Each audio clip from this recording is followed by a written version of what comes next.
problemos yra tos pačios ir standartizavimas, ir reikalavimai. Taip? Tai dabar eikim prie žmonių, kurie valdo viešųjų pirkimų įrankius. Jūs sakėt, kad viena iš priemonių, kaip gali jos nelikti, tai yra Centrinė perkančioji organizacija ir jos elektroninis katalogas. O vienas jūsų kraštietis, beje, statybininkas, yra paskleidęs tiesiog tobulą sparnuotą frazę apie Centrinės perkančiosios organizacijos katalogą. Sakė, su kompiuteriu nepasiginčysi. Tai reiškia, kad tai yra priemonė, kuri veikia prieš korupciją. Tai, pone Rolandai, jūsų ir norėjau pasiklausti, kaip viešųjų pirkimų korupcijos prevencijos kontekste matote pirkimus naudojantis elektroniniu katalogu? Kaip mes atiduodam tą savo produktą? Produktą atiduodam mes jau kompiuteriniai sistemai, CPO-jas informaciniai sistemai. Atnaujintas varžymasis sistemoje vyksta jau be CPO LT dalyvavimo.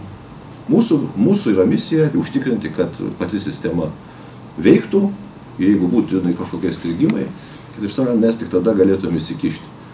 Bet sistemoje dalyvauja tik tai perkančioji organizacija ir tiekėjas. Susitarimo objektas būtų kompiuteris. Jau kaip ir kiek čia mes girdėjom tų sparnuotų frazių, sako, su kompiuterius nepasiginčysi.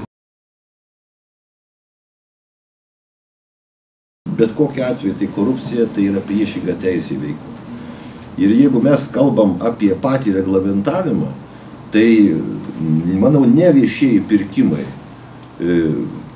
yra, sakykime, juose korupcija. Tai patys viešieji pirkimai tai jau vienas mėginimas, kaip tą korupciją išgyvendinti. Tai yra reglamentuoti, būtent nustatyti taisyklės ir tų taisyklių pagalba kažkaip tai sureguliuoti santykius. Jeigu mes kalbam, kad reguliuoti reikia santykius, sutiksim, kad pagrindinės grandis šiandien yra pats žmogus. Ir jeigu žmogus, jo kompetencija, jo sąmonė, jos nepakanka, kad įvykdyti tinkamai visus dalykus, reikia reglamentuoti kažkaip. Yra kitas dalykas. Galima eliminuoti patį čia problemą. Tai žmogų. Tai yra su kuriuo yra susijusi korupcija. Jau aš išgirdau tikrai dėkingas už tą, reiškia, mūsų įstaigai išsakytų žodžius, bet tarp kitko, kadangi pats atstovauju viešųjų pirkimų specialistų daliai, tai yra nuo pirmos viešųjų pirkimų įstatymo redakcijos, tai nuomonė tai yra vienoda, kad viešieji korupcija ir viešieji pirkimai korupcija tai yra vienoda. Net neigti kažką tai būtų, sakykime, nuomonės žmonių sunku pakeisti, bet faktus paimkim. Dabar viešųjų CPO LT, jinai yra sukurta faktiškai dirba nuo 13 metų. Patys mes, mūsų specialistai, mūsų įstaigai neperka nieko. Kitaip sakant, mes įvykdom tik tai pagal visiems žinoma teisės aktą viešųjų pirkimų įstatymą, tą didelę instrukciją, visas pirkimo procedūras. Įvykdom ir ką padarom? Leidžiam pasinaudoti jau kitiems perkančiom organizacijom. Kitaip sakant, patys savo nepirkom, naudos mes jokios negalėjom turėti. Žmogaus čia nėra, įvyksta pirkimas. Elektroniniai erdvėjai, elektroniniu būdu praktiškai sugeneruojama sutartis be žmogaus įsikišimo. Pagal visiems aiškias priimtinas sąlygas. Viskas yra vieša, perduodama pačiai perkančiai organizacijai toliau ir tiekėjų bendrauti. Daug ar mažai šitas etapas, sunku pasakyti. Aš girdėjau iš gerbiamo specialių tyrimų tarnybos atstovo pasakymą, kad net girdžiu atvejai galimi, kada atplėšiamas vokas anksčiau nei yra numatyta. Tai yra tiesiog baisu. Elektroniniam katalogė šito fakto nėra. Galimybės pakoreguoti šitą pirkimą jokios nėra. Yra kažkokios negerovės, gali būti toliau vykdymo metu. Tai jau tada mes jau, aišku, šitoj srity padėti nebegalime. Tas reglamentavimas, žmonių sąmoningumas, galutinis rezultatas, tai manau būtų viešumas. Tai dėkojam viešinimo specialistams, ketvirtosios valdžios atstovams, kurie vis dėlto padeda mums į viešumą ištraukti tas negerovės. Ir jeigu jos iš tikro, jos iškeliamos ir iškyla diskusija, mes šiandien esame viešumoje, galim spręsti tos klausimus. O dabar dėl pačios CPO veiklos, tai mes esame tam, kad vis dėlto kiek įmanoma labiau patenkinti visų interesus, tiek perkančių organizacijų, tiek tiekėjų interesus. Mes jau girdėjome, sakykime, ir konsoliduoto pirkimų poreikį, girdėjom ir aukciono poreikį, girdėjom masę visokiausių daugiau tokių dalykų, kurie būtų reikalingi. Ir mes išgirdom tos dalykus, išgirdom viską susijęs su pirkimo procedūrom. Mes negalim to įgyvendinti labai greitai. Mes lygiai taip pat vykdom procedūras ir faktiškai po pusės metų kataloge gali būti rezultatas. Mes patys egzistuojam 2 metai, šiek tiek daugiau, jau turim antrą informacinę sistemą ES lėšomis sukurtą. Jau yra galimybė įvykdyti konsoliduotą pirkimą. Tai ir sveikatos apsaugos įstaigoms, ir kitiems, kitaip sakant, masto ekonomija, ir būtent dėka masto ekonomijos tikimasi, kad ir maži pirkėjai gautų geresnės kainas. Tiesa, per CPO sistemą pasiūlymas bet kokiu atveju užtikrinamas. Kadangi yra realizuota viena iš priemonių, tai automatinis pasiūlymo pateikimas. Tai yra netgi tuo atveju, kai niekas nenori pateikti pasiūlymo, kompiuteris būtent preliminariai sutarty nurodytą kainą pateikia pats. Pats teisinis reglamentavimas, nesakyčiau, kad jisai, sakykime, yra blogas. Jo tik reikėtų tinkamai pasinaudoti. Tai yra viešai paskelbta tokia informacija, viešųjų pirkimų tarnybos tikrinimo duomenys. Gerokai daugiau nei 50% iš patikrintų visų pirkimų nustatomi pažeidimai. 68. Ką tai reiškia? Galbūt tai nėra tas atvejis, sakykime, korupcijos atvejis, bet galbūt to teisinio reglamentavimo ta grandis yra šiek tiek veikia netinkamai. Galbūt jinai nėra pakankamai aiški. Mes kaip centrinė perkančių organizacija tai įsivaizduojam kaip antra išeitis eliminuoti būtent žmogiškai faktorių.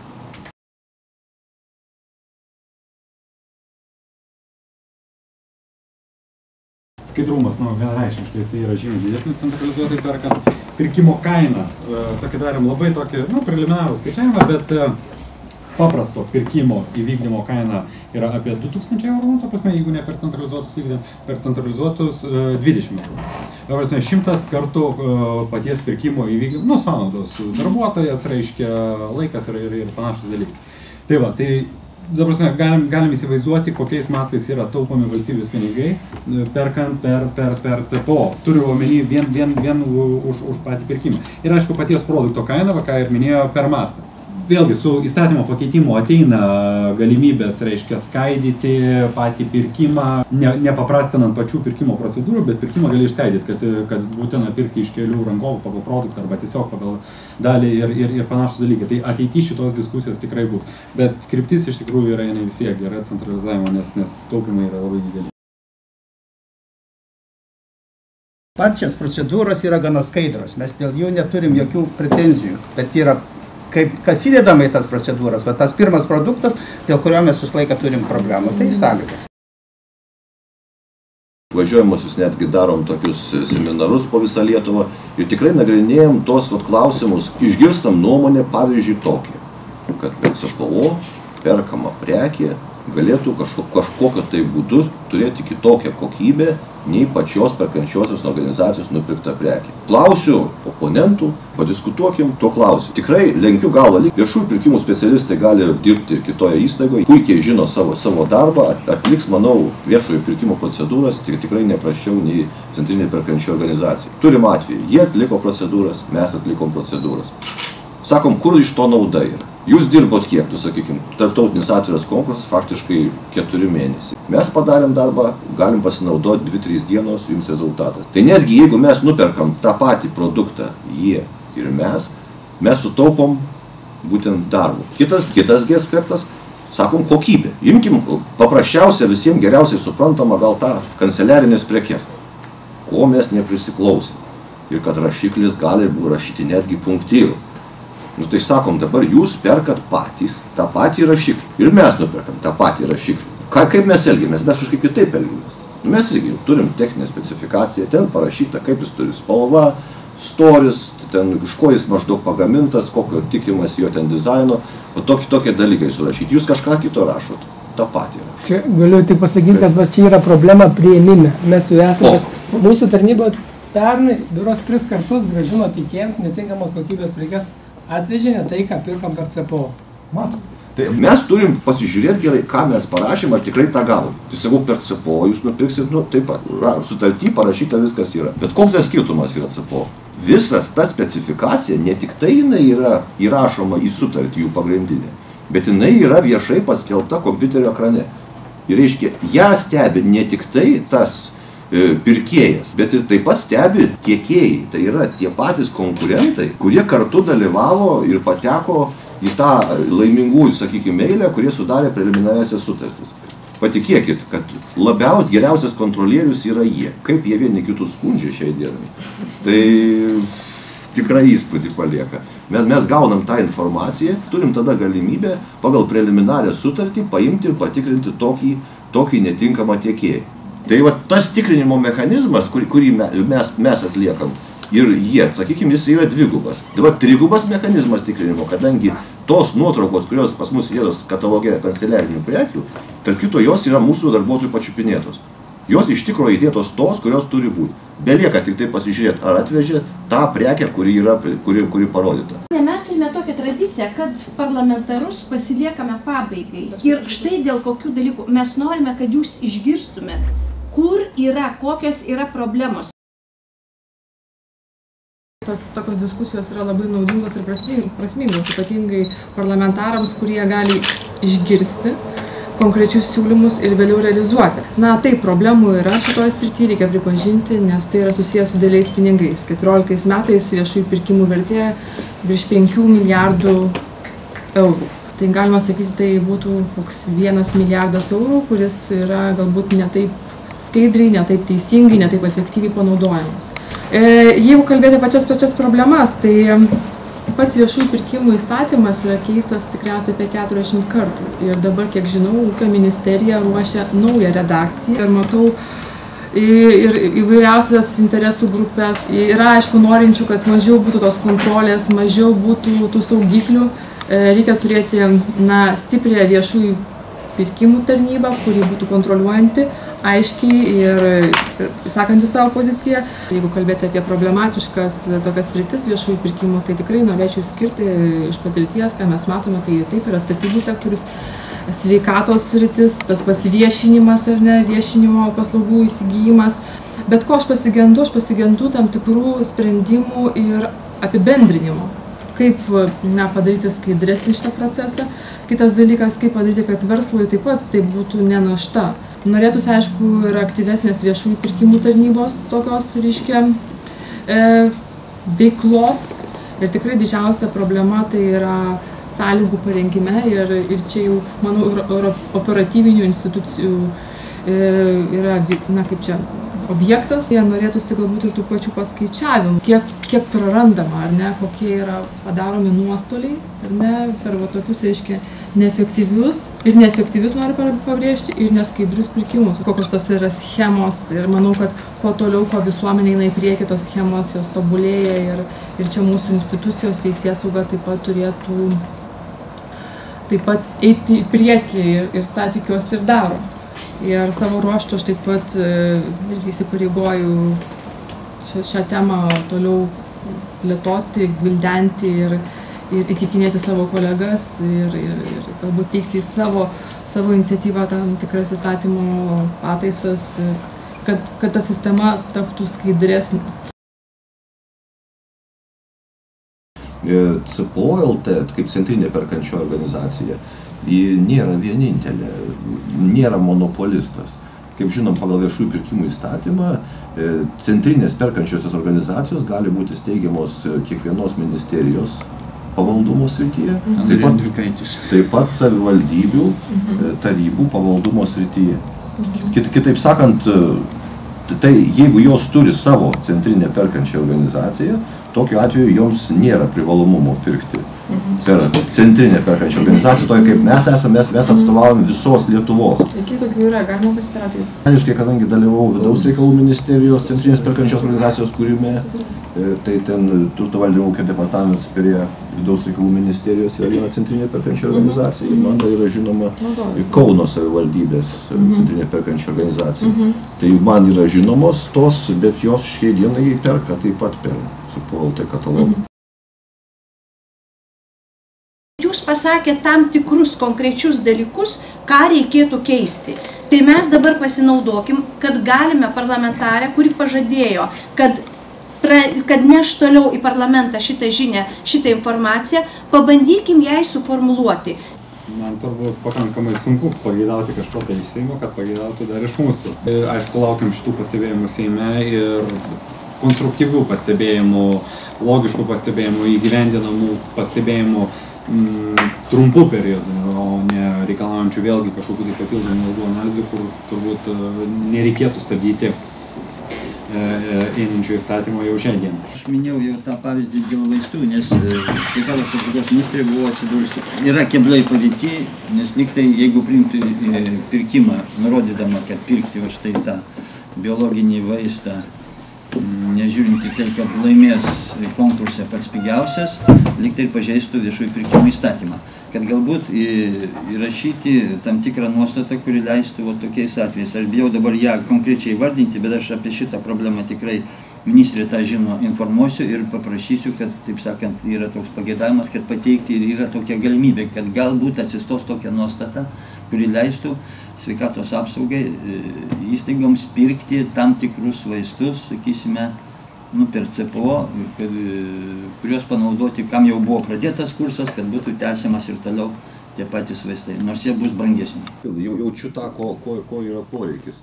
Čia būtent norima įsigyti tą medikamentą, kuriuo konkrečiai jau buvo gydytas pacientas.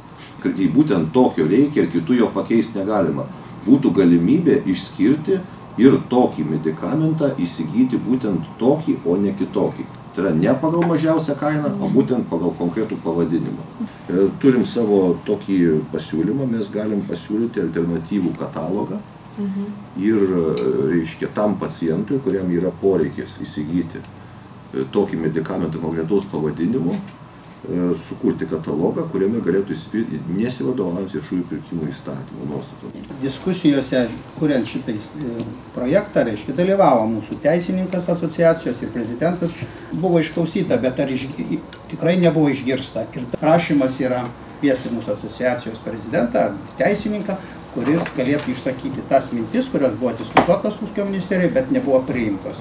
Kad į tą įstatymą galbūt dar galima kai kurios punktus dar atsižvelgti ir jį kažkiek, sakysim, tos mūsų skaudžias vietas, jas kažkaip įstatymo rėmuose įteisinti. Taip, tai galbūt baigdamas diskusiją, aš vis dėlto norėčiau dar pasakyti, korupcija tai yra laikoma piktnaudžiavimas, įgaliojimas siekia naudos. Paprastai savo ir kitam, nesvarbu, piktnaudžiavimas, įgaliojimas siekia naudos. Ir mes Lietuvoje esam pastebėję, kad šiaip apie 10% viso viešo pirkimo kainos galima prarasti dėl jo neskaidrumo.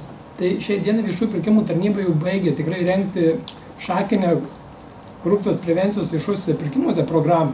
Tai, pone Rolandai, jūsų dabar, ką jūs galėtumėt 1, 2, 3 sudėlioti, ką galėtų Seimo narė išgirsti iš jūsų pasiūlymų? Pirmiausia, tai galbūt paskutinis pastebėjimas buvo pasidžiaugti, kad CPO tokia organizacija ne tik dėl elektroninių pirkimų yra išeitis, kaip eliminuojant korupcijos elementą, bet kaip ir išeitis kontrolės, nes pas mus per mėnesį vyksta, jeigu apie 1000 sutarčių sudaroma, tai patikrint 1000 perkančių organizacijų, patikrint vieną CPO, tai yra daug paprasčiau ir mes galim tikėtis didesnio dėmesio ir kad niekur nenukrystume į šalį. Tada tas dėmesys yra automatiniu būdu būtų galima sužinoti. O tarp kitko mes tikrai esam pasirengę, kaip įmanoma, bendradarbiauti su visom struktūrom, tiek su perkančiosiom organizacijom, tiek su tiekėjais, tiek kontroliuojančiom institucijom, kad pasiekti tų geriausių rezultatų. O dabar, kas liečia teisės aktų, jeigu keitimo, tai tiesiog aš giliai įsitikinęs, kad teisės aktai šiai dienai yra pakankamai normalūs. Jų reikėtų tik tai vadovautis jais, jų laikytis preciziškai. Ir kažkoksai smulkus paredagavimas įstatymo ar vienos ar kitos nuostatos įvedimas ir jos po to nesilaikymas vargu ar pakeistų tą situaciją. Mes girdėjom jau problemos sveikatos apsaugos srityje. Tai yra ne korupcija, mano įsitikinimu, tai yra objektyvus poreikis iš tikro turėti tai, ko reikia šiai dienai pacientui. Mes esam pasirengę iš tikro bendradarbiauti iš tikro visose srityse. Mes išgirstam tuos nusiskundimus, juos bandom ištaisyti. Norėčiau paprašyti paklausti, tai šiai dienai kiek yra vis dėlto Lietuvoje statybininkų? Asociacijos yra, mūsų asociacija yra 140 įmonių, o kiek jų dar yra, kurios nėra asocijuotos, tai dar turbūt 3 kartus daugiau. Bet matot, jeigu mes kalbėsim 3 kartus daugiau, tai dar tai ne tas skaičius, kurį mes matom viešos. Tai kiek galėtų sudalyvauti, nes jeigu yra toks nedidelis, reiškia, asociacijos narių skaičius, lyginant su tuo skaičium, kuris yra paskelbtas būtent šitame viešame dokumente, jūs pažiūrėkite, kiek tai yra parašyta. Nuo 5 000 iki 7 000 statybos įmonių, statybos įmonė veikia. Kur yra tikrai skaičiai? Pagal apimtis, jeigu ima, tai asocijuotos įmonės turbūt įvykdo 65%, reiškia, viso statybos sektoriaus pinigų, reiškia, įsisavinimo. O kitos, reiškia, jos mažos yra, jos labai smulkios. Iš čia, aišku, tiesiog palaikant jūsų nuomonę, kad jūs minėjot, vis dėlto turėtų būti kažkoks tai reglamentavimas, pakankamai aiškus, suprantamas visiems, ir jisai būtų standartizuotas. Jeigu tai yra įmanoma sukurti konkrečius tipinius pirkimo dokumentus, kuriuos jau tiek mes, tiek kitos perkančiosios galėtų jais vadovautis. Nebuvo paliestas tokia būsima naujovė, turbūt vis tiek laiko klausimas, tai skaitmeninė statyba, kuri labai paskaidrins tarkim statybos sektorių, tai žodžius pirkimus, bet tiesiog jau tas praleista jau laiko nėra. Labai paprastai, aš su įstatymo projektu esu susipažinęs ir su visom tendencijom. Nereikia pamiršti, kad įstatymo projektas yra paimtas pagal ES direktyvą, tai kad labai mes kažkokių labai didelių, kaip ir laisvės ten kažkokiais neturime, bet ir ten tas įstatymo to pilnai užtenka. Dėl tiekėjų juodojo sąrašo, tai labai paprasta replika. Jis toks tas sąrašas įsigalios, bet vienas dalykas yra. Dauguma perkančiųjų organizacijų nesugeba sukontroliuoti savo pačių sutarčių, tinkamai priimti darbų, priimti prekių ir paslaugų. Tiekėją, kaip sakyt, pasiūsti ar kaip čia įrašyti tą juodąjį sąrašą, jos irgi sunkiai sugebės, nes tiekėjos yra teisė, suteikta bus teisė skųsti tokį sprendimą teisme. Ji nesugebės atitinkamai formalizuoti to tiekėjo netinkamumą arba blogumą. Na, jeigu yra tokių konkrečių siūlymų, kuriuos galima tikrai realizuoti, nelaikyti tiesiog kažkur tai pasislėpus.